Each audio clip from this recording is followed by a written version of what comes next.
അപ്പം നിങ്ങൾ ആദ്യമേ തന്നെ എനിക്ക് ദൈവത്തോട് പ്രാർത്ഥിക്കേണ്ടതേ, നിങ്ങളുടെ വയറ്റിപ്പഴപ്പ് മാത്രം ലക്ഷ്യമാക്കിയാൽ നിങ്ങൾ കുറച്ച് കഴിയുമ്പോൾ വയറ്റിപ്പഴപ്പ് പോലും നിങ്ങൾക്ക് യോഗ്യത അർഹതയില്ലാത്ത രീതി വരും. നിങ്ങൾ ദൈവത്തിന് വേണ്ടി അപ്പോൾ ഇന്നലെ ഇവിടെ ഒരു കാനഡയിലേക്ക് പോകുന്ന ആൾക്കാർ വന്നു. അപ്പം ഞാൻ 4 പേരെയും പ്രാർത്ഥിച്ചു, അപ്പനും അമ്മേനെയും പ്രാർത്ഥിച്ച്. അവർക്ക് ഒരാൾക്കാണ് ചീട്ടുള്ളത്. അപ്പോൾ അച്ഛൻ്റെ ബ്ലെസ്സിങ് കിട്ടുമെന്ന് അവർക്ക് ധൈര്യമുള്ളതുകൊണ്ട് അവർ 4 പേരും കൂടി കയറി നിന്ന്. അപ്പം അമ്മയും 2 കുഞ്ഞുങ്ങളും. അപ്പോൾ ഞാൻ അവരെല്ലാവരും ആശീർവദിച്ച് കഴിഞ്ഞ് പിരിയാനായപ്പോൾ അതിൻ്റെ അകത്ത് അമ്മ എന്നോട് പറഞ്ഞ്, അച്ഛാ എനിക്കൊരു ആൺകുഞ്ഞിനെ വേണം എന്ന് പറഞ്ഞു. എന്ന് പറഞ്ഞ് അവന് വൈദികനാക്കാൻ വേണ്ടി ഒരു ആൺകുഞ്ഞിനെ വേണം എനിക്ക്. അതിന് അവൾ ഒന്നുകൂടി പ്രസവിക്കാൻ തയ്യാറാണ്, 1 2 പ്രസവിക്കാൻ തയ്യാറാണ്. അപ്പം ഞാൻ അവൾ പറഞ്ഞു, നീ പഠിക്കണ്ട, അതെനിക്ക് ഈശോ എന്നോട് നേരത്തെ പറഞ്ഞായിരുന്നത്, അതുകൊണ്ട് അതുകൂട്ടി ഞാൻ പ്രാർത്ഥിച്ചിട്ടുണ്ടേ. അത് വെച്ചാൽ ഇവളുടെ കൈ, ഈ അമ്മയുടെ തലേ കൈ വെച്ചപ്പോൾ തന്നെ ഈശോ പറഞ്ഞ് ആൺകുഞ്ഞിന് വേണ്ടി പ്രാർത്ഥിക്കാൻ പറഞ്ഞു. ഈ അതായത് നമ്മൾ ദൈവത്തോട് ഇങ്ങനെ സത്യസന്ധമായി നിൽക്കുമ്പോൾ ദൈവം നമ്മുടെ സൂക്ഷ്മമായ മനോവികാരങ്ങളെപ്പോലും ഹോണർ ചെയ്യുന്നുണ്ട്. എൻ്റെ മക്കളെ, നിങ്ങൾ ഹോണർ ചെയ്യാത്ത ആരെങ്കിലും ദൈവം എൻ്റെ കാര്യം തിരക്കുന്നില്ല എന്ന് നിങ്ങൾക്ക് തോന്നുന്നുണ്ടെങ്കിൽ അതിൻ്റെ പ്രധാനപ്പെട്ട കാര്യം നിങ്ങൾ ദൈവത്തിൻ്റെ കാര്യം തിരക്കാത്തതാണ്. നിങ്ങൾ നിങ്ങളുടെ കാര്യം മാത്രം തിരക്കണതാണ് സത്യം. എന്താ കാര്യം, ഈ കാനഡയിലേക്ക് പോണ മകളുടെ തലേ കൈവച്ചപ്പോൾ 2 അപ്പം ഈശോ എന്നോട് പറഞ്ഞത് ആൺകുഞ്ഞിന് വേണ്ടി പ്രാർത്ഥിക്കാനാണ്. അപ്പം ഞാൻ ആൺകുഞ്ഞിന് വേണ്ടി പ്രാർത്ഥിച്ചത്. അവൾ കാനഡയ്ക്ക് പോണ ആശീർവാദത്തിന് വേണ്ടിയാണ് പ്രാർത്ഥിച്ചത്. ഞാൻ അവൾക്ക് ആൺകുഞ്ഞിന് വേണ്ടിയാണ് പ്രാർത്ഥിച്ചത്. പക്ഷെ പ്രാർത്ഥന കഴിഞ്ഞപ്പോൾ അവൾ എന്നോട് പറഞ്ഞ് എനിക്കൊരു ആൺകുഞ്ഞിന് വേണ്ടി അച്ഛൻ പ്രാർത്ഥിക്കണം, അവനെ വൈദികനാക്കാനാണെന്ന്. അപ്പോൾ എന്തോ ഒരു ദാറ്റ് മീൻസ് ഇവർ ദൈവത്തിന് വേണ്ടി പ്രസവിക്കുക, ദൈവത്തിന് വേണ്ടി കുഞ്ഞുങ്ങളെ വളർത്തുക, ദൈവത്തിന് കൊടുക്കുക. അങ്ങനെയുള്ള ആൾക്കാരുടെ മുമ്പിലാണ് നിങ്ങൾ ദൈവത്തിന് 10 പൈസ ഗുണമില്ലാത്ത നിങ്ങളുടെ സ്വന്തം കാര്യം കൊണ്ട് വരുന്നത്. എത്ര കാലം കൊണ്ടുവരേണ്ടി വരും? അതുകൊണ്ട് നിങ്ങളുടെ ഈ വിഷയമില്ല, അജണ്ട ഒന്ന് റീതിങ്ക് ചെയ്യണം, നല്ലതാണ്. ഒരു മൂവ്മെൻറ്റ് നടത്തിയാൽ ദൈവത്തിനെന്ത് പ്രയോജനമെന്ന് ചിന്തിക്കണം. പ്രാർത്ഥിക്കുക, കർത്താവായ ദൈവമേ, ഞാൻ എന്ത് മൂവ്മെന്റ് നടത്തിയാലും അവിടെയെല്ലാം നിനക്ക് ഒരു സ്പേസ് ഉള്ള രീതിയിൽ ചിന്തിക്കാൻ, അത് നടപ്പിൽ വരുത്തുവാൻ എന്നെ റീഫോർമേറ്റ് ചെയ്യണമേ, എന്നെ പുനരുദ്ധരിക്കണമേ, പുനഃക്രമീകരിക്കണമേ. ശ്രദ്ധിക്കട്ടെ. യേശുവേ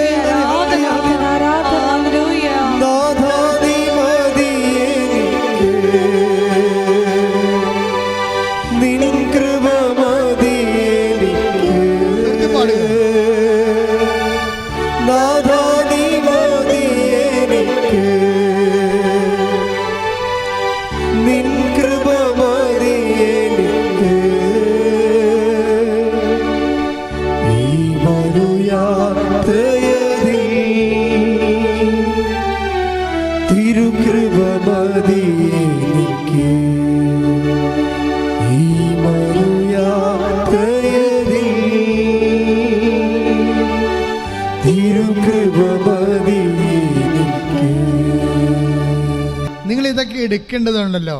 അതായത് ഉടമ്പടിയിൽ നിന്ന് കിട്ടുന്ന ഉൾക്കാഴ്ചകളെ അതെങ്ങനെ എടുക്കേണ്ടത്? അതായത് എടുക്കേണ്ടത് 25 പുറപ്പാടിന് 25 എടുത്ത് പുറപ്പാട് 25 അവിടെ വെച്ച് ഞാൻ നിന്നെ കാണും പറഞ്ഞ പുറപ്പാട് 25:22 അവിടെ വെച്ച് പറഞ്ഞ അവിടെ വെച്ച് ഞാൻ നിന്നെ കാണും. കൃപാസനത്തിന് മുകളിൽ നിന്ന് സാക്ഷ്യപേടകത്തിന് മുകളില് ഈശോനെ വെച്ചിട്ടില്ല നമ്മള്. അതാണ് എൻ്റെ ഈ വചനത്തിൽ നിന്ന് അതെടുത്തത്. അതായത് ഈശോ വചനം ഇവിടെയും ആ ഒരു ചിന്തയിലാണ് ഈശോയെ വെച്ചിരിക്കുന്നത്. കൃപകളുടെ നടുവിൽ നിന്ന് ഞാൻ നിന്നോട് സംസാരിക്കും. അപ്പം കൃപാസനത്തിൻ്റെ ധ്യാന ശുശ്രൂഷകളെ ഒരു കരിസ്മാറ്റിക് ധ്യാനമായിട്ടല്ല കാണേണ്ടത്, മറിച്ച് നിങ്ങളുടെ ജീവിതത്തിന് ദൈവത്തോട് ഉടമ്പടി ചെയ്ത വ്യക്തികളോടുള്ള ദൈവത്തിൻ്റെ ഒരു സംവേദനമായിട്ടാണ് കാണേണ്ടത്. ഈശോയുടെ വചനങ്ങൾ അവൻ പറയണത് നമ്മൾ നടപ്പിൽ വരുത്തുകയാണ്. അവൻ പറയണതേ നടപ്പിൽ വരുത്താവൂ. അവൻ പറയണത് നടപ്പിൽ വരുത്താം. അവൻ പറയുന്നത് ശ്രദ്ധിക്കണം. നമ്മൾ മോസസിന് ഇത്തിരി ശ്രദ്ധ കുറഞ്ഞു പോയി. അത് കാരണമാണ് വാഗ്ദാനം പ്രാപിക്കാതെ വന്നത്, അല്ലേ? അത് വചനം എഴുതിയിട്ടുണ്ടല്ലോ, നിയമാവർത്തനം 32 51 മുതൽ 52 വരെ. എന്തെന്നാൽ സിൻ മരുഭൂമിയിൽ കാദേശിലെ മെരീബ ജലാശയത്തിന് സമീപം ഇസ്രായേൽ ജനത്തിന്റെ മുൻപിൽ വച്ച് നീ എന്നോട് അവിശ്വസ്തമായി പെരുമാറി എന്റെ പരിശുദ്ധിക്ക് നീ സാക്ഷ്യം നൽകിയില്ല. ഇസ്രായേൽ ജനത്തിന് ഞാൻ നൽകുന്ന ആ ദേശം നീ കണ്ടുകൊള്ളുക. എന്നാൽ നീ അവിടെ പ്രവേശിക്കുകയില്ല. പരിശുദ്ധ പരമ ദിവ്യകാരുണ്യത്തിന് ആരാധനയും സ്തുതിയും പുകഴ്ചയും ഉണ്ടാകട്ടെ. പരിശുദ്ധ പരമ ദിവ്യകാരുണ്യത്തിന് ആരാധനയും സ്തുതിയും പുകഴ്ചയും ഉണ്ടാകട്ടെ. അപ്പോൾ ഇതിന് പല കാരണങ്ങളുണ്ട്. കാര്യം വാഗ്ദാനം മോസസ് പ്രാപിക്കാതിരുന്നതിൻ്റെ ഒരു കാരണം എന്താണ്? പ്രവേശിക്കാതിരിക്കാൻ കുറേ കാരണങ്ങളുണ്ട്. എന്നൊക്കെ ഈ കൽപ്പന കൊടുത്ത മോസസ് പോലും വാഗ്ദാനം പ്രാപിക്കുന്നില്ല. അതാണ് ഇതിൻ്റെ അകത്ത് ഒരു ദുരന്തം എന്ന് പറയുന്നത്. ഇസ്രായേൽ ജനത്തിൻ്റെ മുമ്പിൽ ദൈവത്തിൻ്റെ പരിശുദ്ധിക്ക് അല്ലെങ്കിൽ ദൈവത്തിൻ്റെ വചനത്തോടുള്ള വിശ്വസ്തതയ്ക്ക്, സൂക്ഷ്മതയുള്ള വിശ്വസ്തതയ്ക്ക് മോസസ് സാക്ഷ്യം വഹിച്ചില്ല, അല്ലേ? പാറയെ ചൂണ്ടാൻ പറയുമ്പോൾ പലരും അടിക്കാൻ തുടങ്ങി. രണ്ട് തരാറുണ്ട്. പല മെരീബയിലെ ജനത്തിൻ്റെ ആ പാറയിൽ അടിക്കാനേ പറഞ്ഞുള്ളൂ, അല്ല ചൂണ്ടാനേ പറഞ്ഞുള്ളൂ. അപ്പോൾ മോസസ് എന്ത് ചെയ്ത്? അത് അടിച്ചു. എപ്പോഴും നമ്മൾ ശ്രദ്ധിക്കുമ്പോൾ വചനങ്ങൾ, കർത്താവിൻ്റെ വചനങ്ങൾ കേൾക്കുമ്പോൾ സൂക്ഷ്മതയോടുകൂടിയും, അതിന് ദൈവം വിശ്വസ്തതയെന്നാണ് പറയണത്. നമ്മളെ ദൈവം എന്താ പറയണത് അതനുസരിച്ച് ചെയ്യുമ്പോൾ നമ്മൾ പ്രകടിപ്പിക്കുന്നത് വിശ്വസ്തതയാണ്, വിശ്വാസമല്ല, വചനത്തോടുള്ള വിശ്വസ്തത. പിന്നെ പക്ഷേ ഇതൊന്നുമല്ല ഞാൻ പറയാൻ ഉദ്ദേശിച്ചത്. ഞാൻ പറയാൻ ഉദ്ദേശിച്ചത് അയർലൻഡിൽ വെച്ച് ഈശോ ഇതിന് വേറൊരു ഭാഷ്യം നൽകി, വ്യാഖ്യാനം. എന്തുകൊണ്ട് മോസസ് വാഗ്ദാനം പ്രാപിച്ചില്ലെന്ന്. നമ്മളീ പറയുന്ന പരമ്പരാഗതമായ കാരണങ്ങളല്ല, അത് മാത്രമല്ല ഒത്തിരി കാരണങ്ങളുണ്ട്. അതിലൊരു കാരണം നമ്മൾ പുറപ്പാടിൻ്റെ പുസ്തകം 33:11 എടുത്തേ.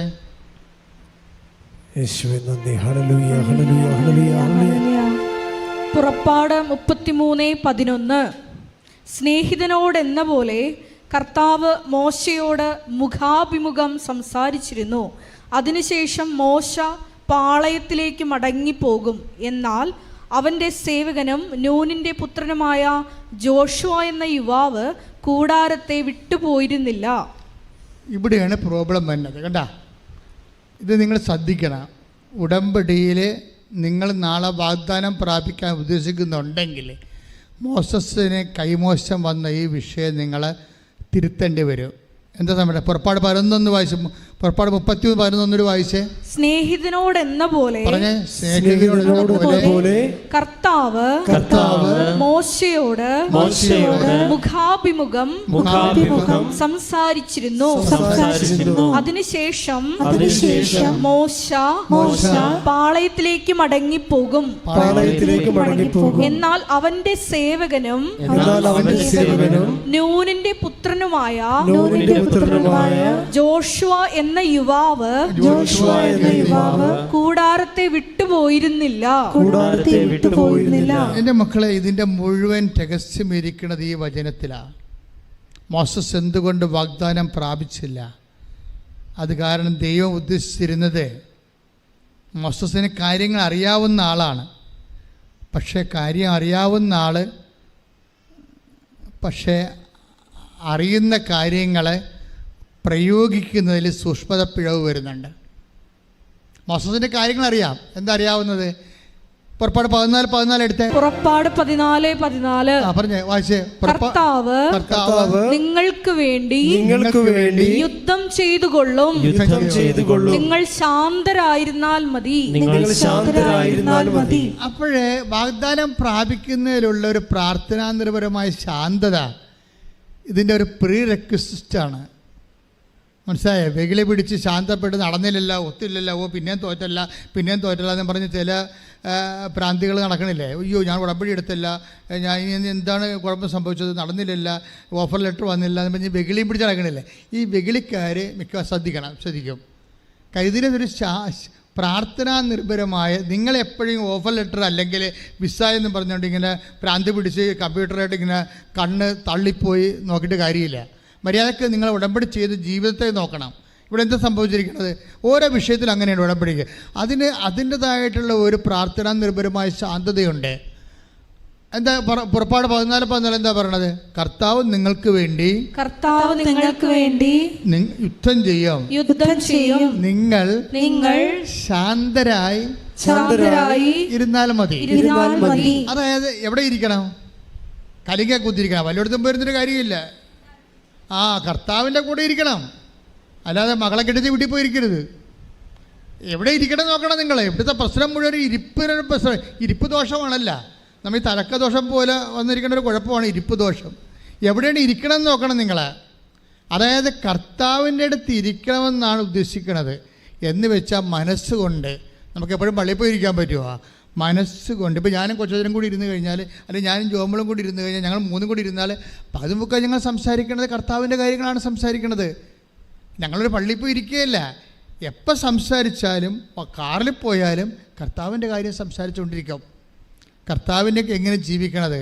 അപ്പം അച്ഛൻ സംശയങ്ങൾ ചോദിക്കും, ഞാൻ നിവാരണം ചെയ്യും, പിന്നെ ഞാൻ സ്റ്റേറ്റ്മെൻറ്റ് പറയും, പിന്നെ അനുഭവങ്ങൾ പറയും. ഇങ്ങനെ നമ്മൾ ഇരിക്കുകയാണ് കർത്താവിൻ്റെ കൂടെ. മനസ്സിലായി? അതുപോലെ നിങ്ങളും ഉടമ്പടി ധ്യാനം കൂടിയും അതെന്താണെന്ന് നോക്കിയും അതിൻ്റെ വശങ്ങൾ മനസ്സിലാക്കിയും പ്രാർത്ഥിച്ച് നോക്കിയും മാതാവിനോട് പ്രാർത്ഥിച്ചും നിങ്ങൾ ആവശ്യമില്ലാത്ത വെകിളി കാണിക്കരുത്. വെകിളി ദൈവത്തിന് ഇഷ്ടമില്ലാത്ത സംഭവമാണ്. വ്യഗ്രതയില്ലേ ആൾക്കാരുടെ നമുക്ക് നിങ്ങൾ ഇങ്ങനെ വ്യഗ്രത കാണിക്കുമ്പോൾ ദൈവം എന്താ സംഭവിക്കാമെന്നറിയാമോ? ഡാമേജ് ആകണ എന്തൊക്കെയാണ്? നമ്മൾ വ്യഗ്രത കാണിക്കുമ്പോൾ ഡാമേജ് ആകണത് വിശ്വാസം ഡാമേജ് ആകും, പ്രത്യാശ ഡാമേജ് ആകും, അതുപോലെ തന്നെ ദൈവസ്നേഹവും ഡാമേജ് ആകും. അതുകൊണ്ടാണ് ഈശോ പറഞ്ഞത് ഉത്കണ്ഠ, വ്യഗ്രത എന്ന് പറയുന്നത് സുഖലോലുപത, മദ്യാസക്തി, ജീവിത വ്യഗ്രത. Take the bed of God. ശ്രദ്ധിക്കട്ടെ. Hallelujah, hallelujah, hallelujah, hallelujah, hallelujah, യേശുവേ നന്ദി. ഹല്ലേലൂയ, ഹല്ലേലൂയ,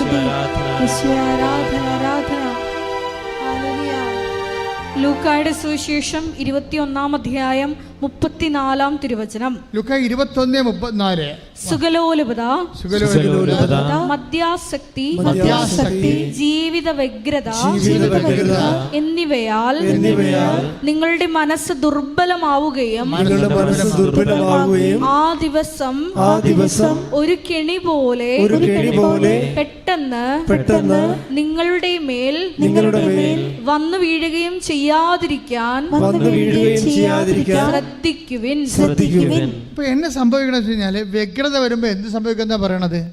വ്യഗ്രത അതായത് സുഖലോലുപത, മദ്യാസക്തി, പിന്നെന്താ ജീവിത വ്യഗ്രത എന്നിവയാൽ മനസ്സ് ദുർബലമാകും. ഈ മനസ്സ് ദുർബലമായ മനസ്സിൽ നിന്ന് വിശ്വാസം ഉണ്ടാകത്തില്ല, പ്രത്യാശ ഉണ്ടാകത്തില്ല, ദൈവസ്നേഹം ഉണ്ടാകത്തില്ല, ഒന്നും ഉണ്ടാകത്തില്ല. അപ്പോൾ ഏറ്റവും ഉടമ്പടി എടുത്ത ആൾക്കാർ എന്താ ശ്രദ്ധിക്കേണ്ടത്? മനസ്സ് ദുർബലമാക്കാതിരിക്കാൻ നോക്കണം. പിടിയാ എന്ന് പറഞ്ഞേ. ഉടമ്പടി എടുത്ത ആൾക്കാർ എന്താ ചെയ്യേണ്ടത്? മനസ്സ് ദുർബലമാക്കരുത്. മനസ്സ് ദുർബലമാകണം. എന്തൊക്കെ കൊണ്ടാണ്? ആസക്തികൾ കൊണ്ടാണ് ദുർബലത ഉണ്ടാകുന്നത്. ആസക്തികൾ എന്തൊക്കെയാണ്? ഇപ്പം സുഖലോലുപത, അത് ഭയങ്കര ഒരു ആസക്തിയാണ്. എപ്പോഴും നല്ല ഭക്ഷണം കഴിക്കണം, നന്നായിട്ട് ഉറങ്ങണം, നന്നായിട്ട് ആൾക്കാരുമായിട്ട് ജോളിയായിട്ട് പോകണം, സിനിമ കാണണം. അതുപോലെ തന്നെ ഇങ്ങനെ എപ്പോഴും നമുക്ക് സുഖം തരുന്നതിൻ്റെ അകത്ത് എപ്പോഴും ആബന്ധമായി കഴിഞ്ഞാൽ എന്ത് പറ്റും? മനസ്സ് ദുർബലമായി കഴിയും. ഇത് വരാതിരിക്കാൻ വേണ്ടിയാണ് നമുക്ക് ക്ലേശം കർത്താവ് തരണത്. മനസ്സിലായില്ലേ? രോഗം, പീഡ. ഇപ്പം എനിക്ക് കിഡ്നി ഡിസീസ് ഉണ്ടോ നിങ്ങളോട് പറഞ്ഞിട്ടില്ലേ? അത് കർത്താവ് എടുത്ത് മാറ്റുമ്പോൾ മാറ്റട്ടെ, എനിക്കൊരു പ്രശ്നവുമില്ല. പക്ഷേ എനിക്കൊരു കാര്യം മനസ്സിലാവും. എന്താണ് മനസ്സിലാകണത്? അതിനകത്ത് ഭക്ഷണ ക്രമീകരണങ്ങളുണ്ട്, ഉറക്ക ക്രമീകരണങ്ങളുണ്ട്, ഒത്തിരി ക്രമീകരണങ്ങളുണ്ട്. പക്ഷേ ആ ക്രമീകരണങ്ങൾ ഒരു സുവിശേഷം പോലെയാണ്. എന്ന് വെച്ചാൽ നമ്മൾക്ക് മറ്റുള്ളവരെ മനസ്സിലാക്കാൻ, അവരുടെ വേദന മനസ്സിലാക്കാൻ നമ്മളിത് സഹായിക്കും. പിന്നെ നിങ്ങളോട്, രോഗികളോട് കരുണ കാണിക്കാൻ ഇതെന്നെ സഹായിക്കും. ഇതെന്നെ ഇല്ല, ഞാൻ ഇതൊന്നും അറിയാൻ പാടില്ലാത്തൊരു മനുഷ്യനാണെങ്കിൽ എനിക്കെങ്ങനെ നിങ്ങളോട് കരുണ കാണിക്കാൻ പറ്റും? പറ്റത്തില്ല. എനിക്കെങ്ങനെ ഒരു രോഗിയോട്, ഒരു ക്യാൻസർ ഫോർ സ്റ്റേജ് എന്ന് പറയുമ്പോൾ ചുമ്മാ പ്രാർത്ഥിക്കത്തില്ല, നിങ്ങൾക്കറിയാമല്ലോ. അല്ലാതെ ഒരു പ്രാർത്ഥന ഒരു പ്രാർത്ഥിക്കണമെന്ന് പറയുമ്പോൾ എന്നാ പ്രാർത്ഥിക്കാൻ പറഞ്ഞിട്ട് എന്തെങ്കിലും വിളിച്ച് പറയണമല്ല. I must know that you are healed. അതിന് എന്തെല്ലാം ഇൻവെസ്റ്റ്മെൻറ്റ് ചെയ്യാൻ പറ്റും ഞാൻ എല്ലാം പ്രാർത്ഥനയിൽ കർത്താവിനോട് ഞാൻ ചോദിച്ച് മനസ്സിലാക്കിയിട്ടുണ്ട്. ഒരാളിനെ ഹീല് ചെയ്യാൻ വേണ്ടി എന്തൊക്കെ ഇൻവെസ്റ്റ്മെൻറ്റ് വേണം. ഞാനിങ്ങനെ കിസ്ത്രക്കം എന്നൊക്കെ പറഞ്ഞുകൊണ്ട് ഞാൻ ആ ഭാഷാവരം പ്രാർത്ഥിക്കത്തില്ല. I know what to be done. എന്താണ് നിങ്ങൾക്ക് ഇതിനു വേണ്ടി ഇൻവെസ്റ്റ് ചെയ്യണത്? ഞാൻ ചെയ്തിരിക്കുന്നത് എന്താണ്? എൻ്റെ 36 കൊല്ലത്തെ പൗരോഹിത്യമാണ് ഈട് വെച്ചിരിക്കുന്നത്. 36 കൊല്ലത്തെ പൗരോഹിത്യം എന്ന് പറയുമ്പോൾ സത്യം പറയാം, ഈശോ ഉണ്ട്, ഒരു 1.5 പൗരോഹിത്യമാണ്. എന്താ കാര്യം? ഇന്ന് വരെ കർത്താവിന് വേണ്ടി ജീവിച്ച ചരിത്രമുണ്ട് എൻ്റെ കയ്യിൽ. കർത്താവിന് വേണ്ടി മിഷനായിട്ട് അറിയിച്ചും അറിഞ്ഞവരെ ആഴപ്പെടുത്തിയും കൊണ്ട് കടലിലും കരയിലും ചുറ്റു സഞ്ചരിച്ചും ജനങ്ങൾക്ക് വേണ്ടി. ഞാൻ പറഞ്ഞില്ലേ, രാവിലെ 9 മണി തൊട്ട് രാത്രി ഈ പേഷ്യൻ്റാണെന്ന് പറയുന്ന ആളാണ് ചെയ്തിരിക്കുന്നത്. രാവിലെ 9 മണി തൊട്ട് രാത്രി 11:45 വരെ നിൽക്കുകയാണ്. അത്രയും ടൈം നിന്ന് ഉച്ചക്ക് ഊണ് കഴിക്കാൻ പോയി, സത്യമായിട്ടും പോയി. അത് 10 മിനിറ്റേ പോയുള്ളൂ. അത്രയും നിൽക്കണ എന്ത് വേണം? നമുക്ക് അഭിഷേകം വേണം. നമുക്കറിയാവില്ല, നമ്മൾക്കെല്ലാവരും നിങ്ങൾ പറയണത് രോഗം സൗഖ്യമാക്കണം, വീട് കെട്ടാം, ജോലി വേണം, അതിന് പിന്നെ മക്കളെ വേണം. നിങ്ങൾ ഇതൊന്നും അല്ല ചോദിക്കേണ്ടത്. ദൈവത്തിൽ ഇതിനെല്ലാം കൂടി സിംഗിൾ പാക്കേജ് ഉണ്ട്. നിങ്ങൾ ചോദിക്കേണ്ടത് അഭിഷേകമാണ്. കർത്താവേ, ഇത് നീ എനിക്ക് അനുഭവിച്ചു തരുന്നവരെ നിലനിൽപ്പിനുള്ള വരം നൽകണമേ. പ്രാർത്ഥിച്ച് കർത്താവേ, ഉടമ്പടിയിൽ വെച്ച കാര്യങ്ങള് നീ എനിക്ക് അനുവദിച്ചു തരും വരെ നിലനിൽക്കാനുള്ള അഭിഷേകം നൽകണമേ. കർത്താവ്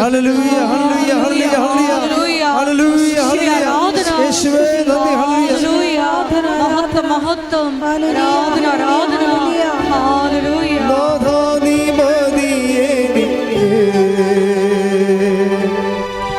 നിൻ കൃപ മതി എനിക്ക്, നാഥാ നീ മതി എനിക്ക്, നിൻ കൃപ മതി എനിക്ക്. ഈ യാത്രയതിൽ തിരുകൃപ മതി എനിക്ക്. ദൈവമായിട്ടുള്ള ഇടപാടിൻ്റെ ഒരു ഡീലിങ്സ് മനസ്സിലായില്ലേ? ഇപ്പം ക്രിസ്തുവിൻ്റെ പീഡാനുഭവത്തിൻ്റെ മുദ്ര എൻ്റെ ശരീരത്തിലുണ്ട്. ക്ലിയർ അല്ലേ? അത് രോഗമായിട്ട് 1 അല്ല 2 3 ഉണ്ട്. ഈ ശ്വാസകോശ രോഗമൊക്കെ ഞാൻ ഇവിടെ നിന്ന് വണ്ടി കയറിയപ്പോൾ തന്നെ കർത്താവ് ബ്ലോക്ക് ചെയ്തു. അവിടെ ഒന്നും ഉണ്ടായില്ലേ, ഇവിടെ വന്നപ്പോൾ തിരിച്ചുണ്ടായി. അത് ബ്ലോക്ക് ചെയ്ത് കളഞ്ഞ്.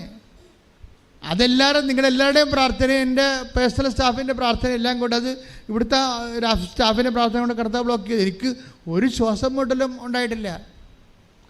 നല്ല മഴയും തണുപ്പുമുള്ള സമയത്തും ഞാൻ സ്ഥലത്തും അവിടെ പോയായിരുന്നു. എന്തുണ്ടായില്ല? അത് കർത്താവാണ് തീരുമാനിക്കുന്നത് ഉണ്ടാകണോ ഉണ്ടാകേണ്ടതെന്ന്. മനസ്സിലായ? അതേസമയത്ത് നമ്മൾ വിചാരിക്കേണ്ട കാര്യം, ദൈവം നമ്മുടെ നീതിയെ ചെയ്യത്തുള്ളൂ. നിങ്ങൾ എന്താ ചെയ്യണമെന്ന് വെച്ചാൽ കലർപ്പില്ലാതെ, സംശയമില്ലാതെ.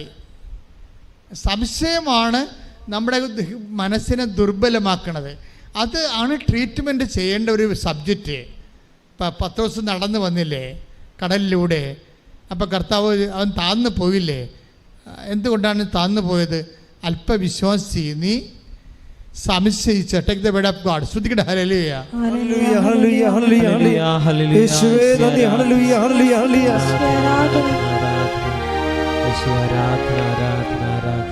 മത്തായി 14:31. മത്തായി 16:31.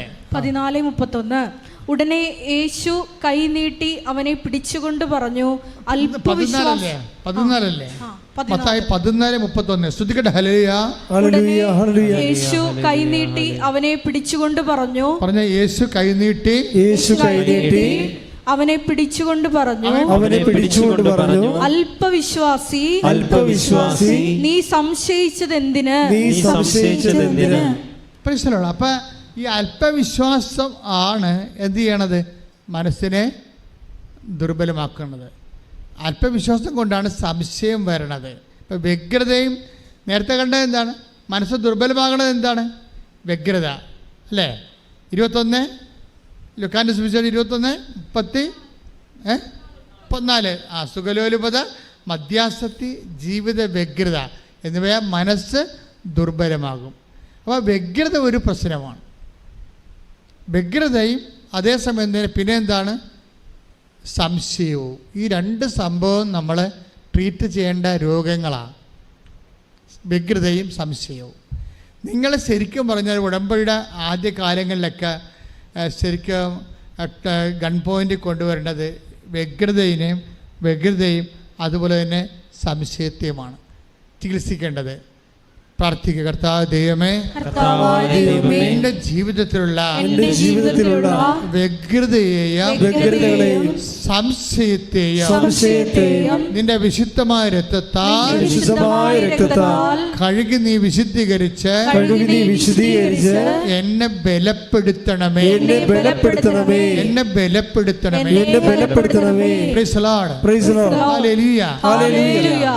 ബലപ്പെടുത്തണമെങ്കിൽ നമ്മൾ എന്ത് ചെയ്യണം? അപ്പം രണ്ട് കാര്യങ്ങളുണ്ട്, രണ്ട് രോഗങ്ങളുണ്ട്. എന്തൊക്കെയാണ്? സ്പിരിച്വൽ ഡിസീസ് രണ്ടാണ്. എന്താണ്? ഇനിയും ഉണ്ടാകുമേ, ഈശോ പറയണനുസരിച്ച് ഞാൻ പറഞ്ഞു തരാം. ഒന്നാമത്തെ എന്താണ്? സംശയം. രണ്ടാമത്തെ എന്താണ്? വ്യഗ്രത. ഈ വ്യഗ്രതയെ മാറ്റി, സംശയം മാറ്റി മനസ്സിനെ ദുർബലമെന്നല്ല പറഞ്ഞത്. ദുർബലമാകുമ്പോൾ തന്നെ നമ്മളെന്താ പറയണത്? അതിനെ ബലപ്പെടുത്തേണ്ടി വരും. മനസ്സിനെ ബലപ്പെടുത്തണം. മനസ്സിനെ ബലപ്പെടുത്തണമെങ്കിൽ എന്ത് ചെയ്യണം? അത് നമ്മൾ അറിയണ്ടേ? അതിൻ്റെ മരുന്ന് എന്താണ്? അതിൻ്റെ ടോണിക് എന്താണ്? ഇഞ്ചക്ഷനാണ്, IV ആണ്, ടോണിക്കാണ്, ടാബ്ലറ്റ്സ് ആണ്? എന്താണ് നമ്മൾ കഴിക്കേണ്ടത് മനസ്സിനെ ബലപ്പെടുത്താൻ? മോസസ് എന്താണ് കഴിക്കാതിരുന്നത്? എന്താണ് അറിയേണ്ടത് മനസ്സിനെ ബലപ്പെടുത്താൻ വേണ്ടി? കാര്യം എന്താ? വാഗ്ദാന നാട് കക്ഷി പ്രാപിക്കത്തില്ലെന്ന് ദൈവം മുഖത്ത് നോക്കി പറഞ്ഞില്ലേ? ഉടമ്പടിയുടെ നീ വെച്ചിരിക്കണ ഒരു നിയോഗം നടക്കത്തില്ലെന്ന് ദൈവം മുഖത്ത് നോക്കി പറയും. നിൻ്റെ പോക്കും കളി ഇതുപോലെയാണെങ്കിൽ നീ ഉടമ്പടി വെച്ചിരിക്കണ ഒരു സംഭവം നടക്കത്തില്ലെന്ന് ദൈവം നിൻ്റെ മുഖത്ത് നോക്കി പറയും. എന്താ കാര്യം? മോസസിനോട് പറഞ്ഞിട്ടുണ്ട്, ഉടമ്പടി നീ വെച്ച കാര്യങ്ങളൊന്നും നടക്കത്തില്ല, വാഗ്ദാന നാട് നീ പ്രാപിക്കത്തില്ല. അതെന്തുകൊണ്ടാണ് അങ്ങനെ പറയാൻ കാരണം വെച്ച് കഴിഞ്ഞാൽ അയർലൻഡ് വഴി ഈശോ പറഞ്ഞ ഇതാണ്, മോസസും ജോഷുവയും തമ്മിൽ ഒരു വ്യത്യാസമുണ്ട്. അതാണ് വിഷയം. എന്തൊക്കെയാണത്? 33:11 എടുത്ത്. പുറപ്പാട് 33:11. സ്നേഹിതനോടെന്ന പോലെ കർത്താവ് മോശയോട് മുഖാഭിമുഖം സംസാരിച്ചിരുന്നു. അതിനുശേഷം മോശ പാളയത്തിലേക്ക് മടങ്ങിപ്പോകും. എന്നാൽ അവന്റെ സേവകനും നൂനിന്റെ പുത്രനുമായ ജോഷുവ എന്ന യുവാവ് കൂടാരത്തെ വിട്ടുപോയിരുന്നില്ല. മോസസ് വിട്ടുപോയിട്ടും ജോഷുവ കൂടാരത്തെ വിട്ടുപോണില്ല. ഗ്യാപ്പ് ഒരു പ്രോബ്ലമാണ്. മനസ്സിലായില്ലേ? ഉടമ്പടിയിൽ വാഗ്ദാനം പ്രാപിക്കാൻ ഗ്യാപ്പ്. മോസസിനും ഗ്യാപ്പുണ്ട്. നഴ്സുമാർക്കും എഞ്ചിനീയർമാർക്കും പ്രൊഫഷൻസിന് അറിയാം ഗ്യാപ്പ് എന്ന് എന്താണെന്നറിയാം. ഗ്യാപ്പ് ഒരു പ്രോബ്ലമാണ്. ഇവിടെ തന്നെയല്ല, എല്ലായിടത്തും. ഇവിടെ എന്താ പ്രോബ്ലം? അതായത് സ്ഥിരത എന്നുള്ളതൊരു പ്രധാനപ്പെട്ട വിഷയമാണ്. 1 തിമോത്തി 6:6 ഉള്ളതുകൊണ്ട് തൃപ്തിപ്പെടുന്നവന് എന്ന് പറഞ്ഞ ഉള്ളതുകൊണ്ട് തൃപ്തിപ്പെടുന്നതിന് ദൈവഭക്തി വലിയൊരു നേട്ടമാണ്.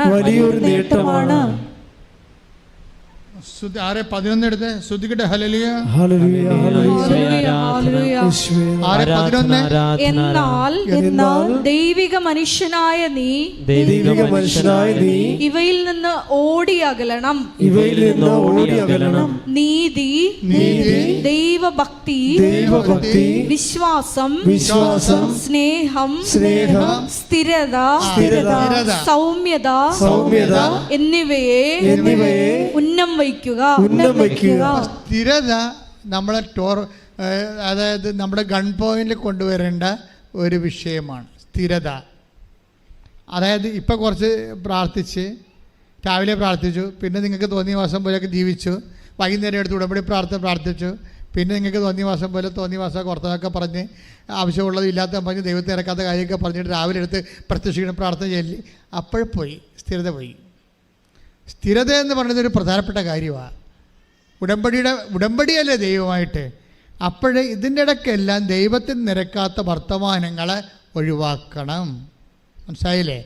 ദൈവമായിട്ടുള്ള സ്ഥിരത എന്ന് പറഞ്ഞത് നിങ്ങൾക്ക്, അതായത് നമ്മൾ ഉപയോഗിക്കുമ്പോൾ ദൈവത്തോട് ഉടമ്പടി ചെയ്തുള്ളൊരു ജീവിതമാണെന്നുള്ളത് നമുക്ക് തന്നെ ഒരു ബോധം ഉണ്ടാകണം. അല്ലാതെ ഇത് കൊണ്ടുവന്ന് ഏതാണ്ട് കൊണ്ടുവന്ന് എഴുതി ആട് പ്രസവിക്കണം, അമ്മ പ്രസവിക്കണം എന്നൊക്കെ പറഞ്ഞ് എഴുതി കൊണ്ടുവന്ന് ഇടത്തില്ലേ, ഈ നേരത്തെ പെട്ടി കൊണ്ടുവന്ന് ഇടത്തില്ലേ ആൾക്കാർ. അതുപോലുള്ള അഭ്യാസം കാണിച്ചിട്ട് പോകരുത്. ഇത് നിങ്ങൾ സീരിയസ് ആയിട്ട് എടുക്കണം. ഞാൻ എന്താ ഉദ്ദേശിക്കണമെന്ന് അറിയാമോ? അതായത് I am not that satisfied. എന്താ കാര്യം വെച്ച് കഴിഞ്ഞാൽ ഇവിടുത്തെ അതായത് ഉടമ്പടി എന്നൊരു പക്ക ഫോർമുലയാണ്.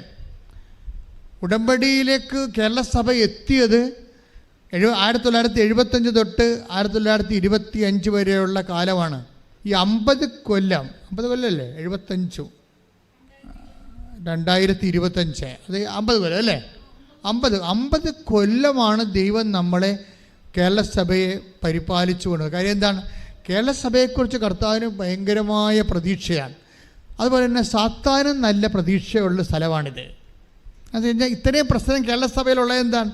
ദൈവം ഇതിനെ ഇങ്ങനെ വളരെ ശ്രദ്ധയോടെ പരിപാലിച്ചു കൊണ്ട് പോണത് സാത്താന് നല്ലവണ്ണം അറിയാം. അതുകൊണ്ട് ലോകത്തെ തകർക്കാൻ കേരള സഭയെ ഉപയോഗിക്കണം.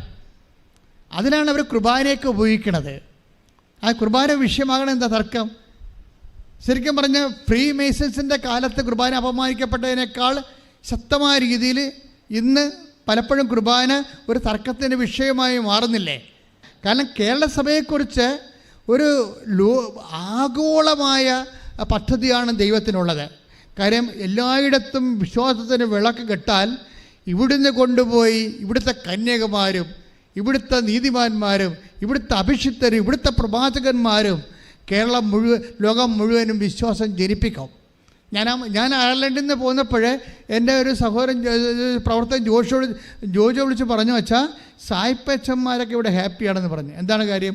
നമ്മുടെ ആൾക്കാർ ധ്യാനം കൂടിയവരവിടെ അവരുടെ പള്ളിയിലൊക്കെ പോകുന്നുണ്ട്.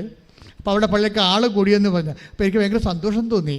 ഞാൻ അയാളുടെ പേര് പറയാൻ കാര്യം അയാളത് പറഞ്ഞു സത്യമാണ് നിങ്ങൾ ധരിക്കാൻ വേണ്ടിയാണ്. എന്താ കാര്യം? എന്താണ് കാരണം വെച്ച് കഴിഞ്ഞാൽ ആ സ്ഥലത്തുള്ള ആ ദേവാലയത്തിലെ ആ തദ്ദേശീയരുടെ ദേവാലയത്തിൽ പോലും ജനങ്ങൾ പ്രാർത്ഥനാ നിരപരമായി. ദാറ്റ് മീൻസ് എന്താ കാര്യം? കർത്താവിന് വലിയൊരു പദ്ധതിയുണ്ട്.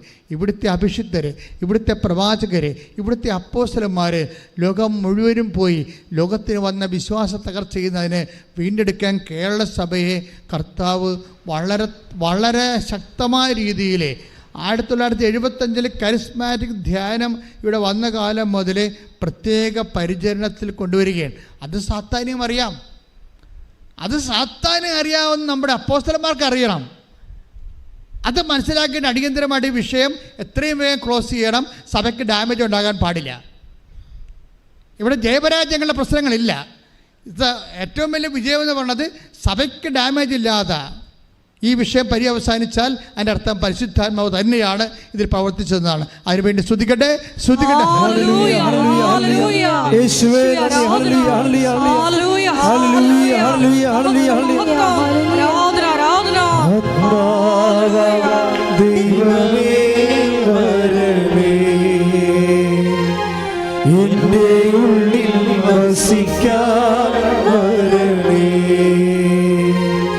ദാഹിച്ചു നിന്നെ ഞാൻ സ്വർഗം തുറന്നിറങ്ങി നീ വരണേ, ആത്മാവാം ദൈവമേ എഴുന്നേറ്റേ, ശ്രദ്ധിക്കട്ടെ, ശ്രദ്ധിക്കട്ടെ. എഴുന്നേൽക്കട്ടെ, എഴുന്നേൽക്കട്ടെ, എഴുന്നേൽക്കട്ടെ. യേശുവേ, ആരാധന. കേരള സഭയെ ഒരു പ്രത്യേകമായിട്ട് ഞങ്ങൾ താരേ സമർപ്പിച്ചു പ്രാർത്ഥിക്കുന്നു. Hallelujah, hallelujah. എല്ലാ തിന്മയുടെ ശക്തികളെയും പരിശുദ്ധ അമ്മയുടെ കാൽക്കീഴിൽ പ്രാർത്ഥിക്കുന്നു. സ്വർഗം തുറന്നിറങ്ങി